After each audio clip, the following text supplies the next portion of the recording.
Alright, well we are going to talk about multiplying and dividing by 2 and by 4. And the biggest thing that we need to remember is that, let's pick a number, how about 6? 6 times 2 is 12.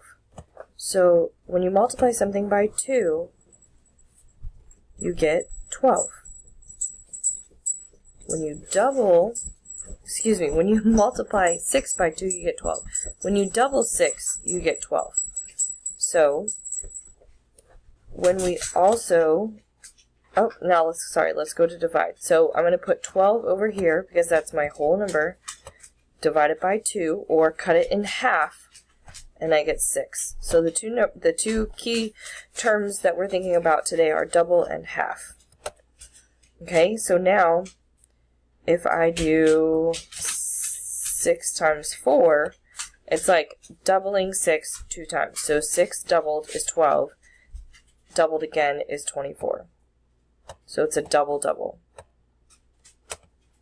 Okay, and then 24 divided in half would be 24 divided by 4, and that would be 6.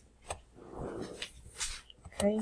So now, if we look at this, the reverse of multiplication, or the opposite of multiplication, is division, and the opposite of division is multiplication. So 7 times 2 is 14.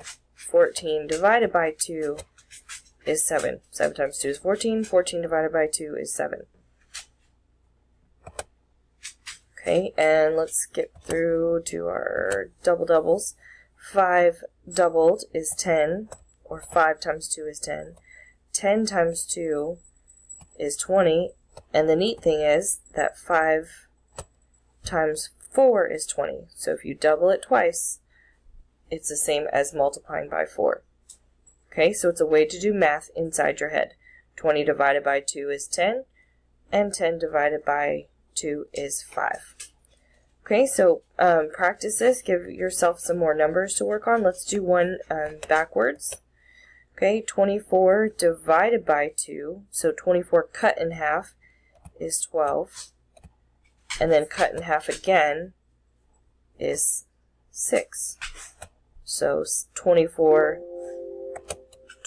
divided by 6 is, 24 divided by 4 is 6.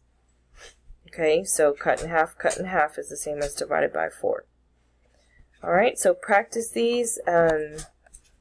Do some arrays, like you could do 24 and see that if it's cut in half twice, it would be 6. Okay, so let me know how it goes, and if you have any questions, let me know in class.